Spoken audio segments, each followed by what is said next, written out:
Sarado na. Apoy lang, magsara. Uy! Buang. I got my head out the sunroof. I'm blasting your favorite tunes. I only got one thing on. Ito na yung second house, second model. 5 bed, 5 bath. Ha? Ni? Pangit? Mas maganda yung kanina. Mas malaki yata yung kanina eh. Oh. Mas modern yung kabila. Mas modern yung kabila. Ayoko na. Maganda oh! Ganda ba? Ito, dito na sa'yo. Got those pretty eyes in your head. You know it. Tiles? Lumang minimalist. Tiles nga. Maganda pa rin pero ayoko. Ayun, may pa bathtub po. Jacuzzi. Bathtub ka dyan. Jacuzzi yan. Tanga. You need help? Let's try it. Put it down. Let's try. Oh, I don't know. Let's just call them maybe. Mas maliit to.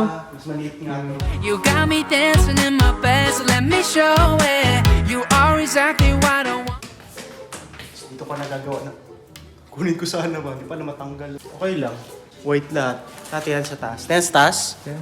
Meron namang dalawang klase ng handrail sa hagdanan. Meron tayong stair railing and stair guards. Stair railing, karaniwan niya makikita pag nasa inclined part ka na ng hagdanan. And stair guards naman, yun yung pag nasa horizontal and flat area ka. Typically, ang height itong mga handrail na to is from 34 to 38 inches. Importante to para syempre safe kapag umakit ka sa hagdanan, di ba? Pangit man to. Parang nasa park. Oh! Wait, maganda na dito. Wow! I don't want it, kinda cool and kinda not. Wanna give myself to you. Ay, depende lang. master Oh. bed. Depende lang kuya. Uy, mo ganda oh. Pero sino kailangan ng kikataas sa ceiling? Siguro kung claustrophobic ka, kailangan mo mataas sa ceiling. Sayang sa space. Antok na ako. Di mo? Wow. Driving down the freeway at night. I only got one thing in the back of my mind. Yung master bath nila, no? Parang rin kwarto talaga. Ganda. Mahal mo siguro to. 1 mil. Mabasag pa ako. Asin na yan. Asin ba to? Tikman mo. Kaya sa tatay ko. I'm feeling like this might be my time to shine with you, with you. Ito ibang layout nila. So dito kung sumunod ng TV, dito ka ako. Pangit, ayaw. Pangit yung layout. Ito yung labas mo. Tulong! Okay. Antay. Dun sa kabila daw. Isa dun sa kabila. Yung may pinakamalaki? Yes. Pangit Maganda na. siya pero pangit. Maganda pero pangit. Ay maganda siya pero hindi siya pasok sa panlasa ko. Oh, 665 ang kanyang number oh. So sa kabila 666? May ubo ka? May ubo ka? Galing sa iyo. Gosh. 5 bed, 5.5 baht, 4,280 square. The sunroof, I'm blasting your favorite tunes. I only got one thing on my mind. Oh, entrance pa lang. Oh. Pa double door. Itong mga double doors naman na to, minsan ang tawag rin sa kanya ay side-by-side doors. Convenient to para sa mga malalaking bahay. Kung gusto mo magpasok ng mga malalaking furniture sa loob, at least hindi ka na mahihirapan. Ayo. Yung tao. You got me stuck on the thought of you. You making me feel brand new. You're more than Ano ba? Maganda ba? Malawak. Pangit ang layout. Hindi masyadong malawak. Wala ako masyado. Dalawang pagkainan mo. Parang malaki masyado. Malaki masyado. So dito sala mo, kainan ulit. Ilan mapakainin mo? 30? 30? Maganda to, parang party. Papa Airbnb. Party. more than the sunshine in my eyes. I got my head out the sunroof. Ano dito? Garage. Garage? Garage. Garage. Wow, yung pool. Anong tawag yan sa pool na ganyan? Lock nila. At yung mga kalabas. Ay, puti. Ayun. May pa ito mo, i-open mo all the way.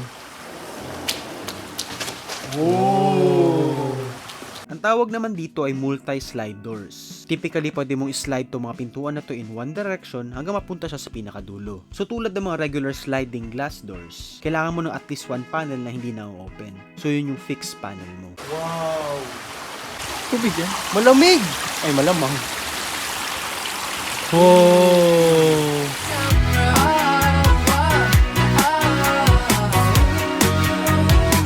Yung nakaraang video, pinag-usapan natin ng in-ground pools, diba? So, meron rin tayong tinatawag na above-ground pools. So, itong mga pool na to is more cost-effective compared sa mga in-ground pools. Dahil nga mas madali itong i-install. Since above-ground nga ang pool na to, may iwasan mo madagdagan na expenses mo dahil hindi mo kailangan maghukay sa area na yan. Typical na ginagamit na materyales para sa glass pools na ganito ay mga acrylic. However, kung gusto mong magkaroon ng acrylic wall sa pool mo, kailangan mo makipag-coordinate sa mga structural engineer para masigurado mo na safe and durable ang pool na kinoconstruct mo. Sarado na. Apoy lang, masarap. Uy! Buang. Natin nabili, nakabayad na tayo. Okay, let's go upstairs. Ay, nasa left. Tingnan mo natin yan. Nasa left. Anong left? Left. Wala ah. Ah, bedroom. Ay, bedroom mo siya agad? Ano to? Hala, ba't meron dito? Drugs. May drogo. Ka. Wow! Ano to? Walk-in closet? Oh, may bathroom. Sarili. You got me stuck on a thought of you. Pero itong gusto kong ano, hagdanan. Parang mas magandang layout ito.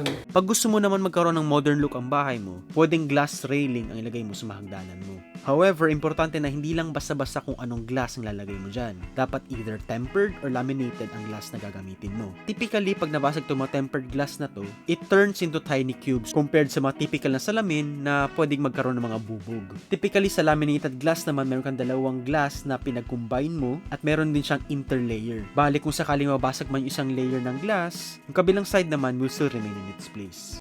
So parang living area. Anong TV? Ilang inches to? 75? 72? 5 Paano mo nalaman? or 85 or 65. Saan man daw ginasukat ang inches ng TV, babe? Sideways. Ah, sideways yan? Ganyan? Diagonal. Ah, alam niya, boy. Okay, tama. Ay, ako pa. Uy, wow! Wow! Gusto nito ni Mami. Grabe, may selling room, mga wash and laundry. Then, this is your bedroom. Ay, master? Ito, mas. Oo, master. Tignan mo.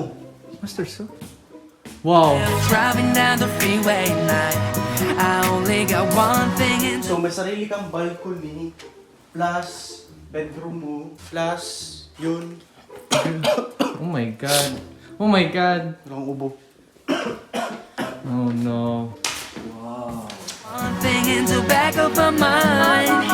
I'm feeling like this might Lawak mo, kailangan to eh. Wow! be my time to shine with you, with you, with you. Third floor pa. Hala, may gitara oh. Playing daw. Kamosi!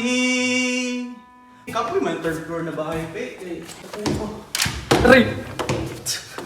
Uy, ano, may billiards? Sunroof, I'm blasting the favorite tunes. I only got one thing on my Table. Marunong ka ba mag... Yes.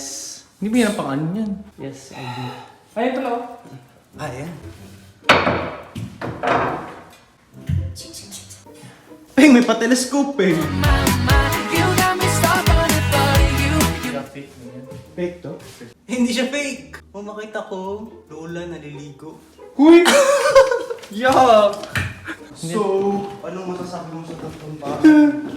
Saan bataan eh? She knew the California. She know that I adore her. She got me like, ooh, I don't Ah, itong ganito, mga townhomes lang. Bali yung kanina, mga single family. Dito, puro mga katabing bahay. So ano nga bang kaibahan ng townhouse at ng single family house? So una, magkaiba sila in terms of structure. So mga townhouse ay mga bahay na magkakadikit-dikit at merong isang pader na nakapagitan sa kanila. Sa mga single family homes naman, ito yung mga typical natin nakikita. Bale, freestanding siya at typically isang bahay lang to sa isang lote. Karaniwang makikita mo mga townhomes sa mga urban areas. Kadalasan, malapit to sa sentro ng syudad. Sa single family homes naman, pwede mo siyang makita sa urban at pwede rin sa rural areas. Oh, pwede na. Mas cozy ba? Mas maliit. Ooh, I don't know what to do. City like Arizona. Ah, may flex room? So, pwede ka mong gawing isa pang room, no? Malamang, flex room. Ah, so yung isa 3 bed, 2 bath, 4 bed, 2 bath na siya. Wow, pwede. Di ba mas mura dito? Siguro. Mas mura kasi townhome lang siya. Okay, let's go upstairs. Ito yung hagdanan. alternate. Wow! She came in for me, I know she got it for free. She got it wrapped Hindi siya ganun kalaki, pero pwede na, no? Diba, dito kayo mga bisita mauupo. Ilan upuan yan? 1 corner seat, 1, 2, 3. Tapos itong sa kitchen, at least may island din siya. got it wrapped around her fingers, got them down on her knees. She like a Parang yung single rin, pero mas maliit. Mas compact, no? So, itong dining area, wave on her feet. She like 100 degrees. Yeah, she made pwede na, no? Tapos may sarili ka rin, balcony. Gusto mo balcony? Pagdaanan na naman. Ayoko na. Ito yung carpet? Or upgraded to? Upgraded din ang carpet. So, second floor, third floor na. Ang maganda dito no sa mga new construction, kaya tapos na siya, no? Hindi na kailangan pa-renovate. So, may isa kang bathroom dito. Ayan, may washer dryer rin pala dyan. Itong mga bedroom. made me a believer. She like heaven to me. Itong master bed. Ooh, baby, is it you, baby? Not Maliit nga, Peng. Compare sa kabila nung lawak doon. Dito parang sikip, pero mahal kasi ito. More than enough. Tapos may sarili kang bathroom. Pwede na, no? Para sa budget na yun. Okay, then dito naman tayo sa third bedroom. Now this party isn't really my vibe. My vibe is cool. Baby! Baby! Okay, maliit lang yung room, pero pwede na. May isa pang floor, Pe. Ang maganda Third dito- floor man to. Fourth floor? Tamo, take a look at rooftop deck. Nahilo na ako. Nahilo na lang ako, nagutom na ako. Wow! California, she know that I adore her. She got me like, ooh, I don't Pa-rooftop. Okay. Kung magbanding-banding kayo ng mga friends mo, dito kayo mag-shot-shot, no? Dito kayo magtambay. No? Pwede ka rin maglagay ng projector dito, no? Gusto mag-movie night. Or dito, ganyan dyan. Oo nga, dito nga ganyan. Ito ba? Ha? Igaganon mo para projector. At may solar panels pa. Magkano kayo padagdag ng solar panels? Kasi pagkakaalam mo ngayon, pag new construction, kailangan may solar panels na gina-install. Yun nga lang, nakakapagod talaga mga baba taas, Peng. Maganda yung mga 1 million na bahay, no? Ito mga ano na siguro, ito may 800,000 goro. So, ayun guys. Naghanap pa kami ng mga bahay pa ulit. Hindi ko alam kung anong bibili namin dahil sobrang mahal dito. Magkano ngayon, Peng? Tingnan mo sa papel mo. 1.4 at ang pinakamura. Pinakamahal, 2 million. Saan mo pupulutin yun na pera? Pwede dito dumaan na lang. Oh, bakit na lang? Alright guys, see you in the next house hunting episode. Okay? Bye! the sunroof. I'm dancing a favorite